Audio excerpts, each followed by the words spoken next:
আজ 15ই আগস্ট স্বাধীনতা দিবস। মিঠাইকে নিয়ে সকাল সকাল ওর স্কুলে যাচ্ছি স্বাধীনতা দিবস পালন করতে।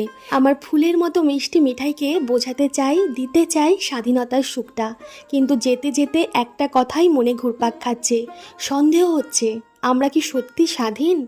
এই স্বাধীনতা পাওয়ার জন্যই কি বিপ্লবীরা রক্ত ঝরাতো প্রতিদিন? আমরা কি সত্যি স্বাধীন? দিনের আলোয় নারীর জামা কাপড় হচ্ছে রক্তে রঙিন, মেয়েটার জন্ম দিয়ে মা আতঙ্কে কাটাচ্ছে সারা দিন।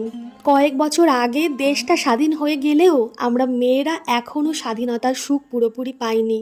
যেদিন অন্ধকার রাস্তায় একটা মেয়ে একা পথ চলতে কোনো রকম ভয় করবে না, দ্বিধা করবে না, সেদিন পাবো আমরা আসল স্বাধীনতার সুখ।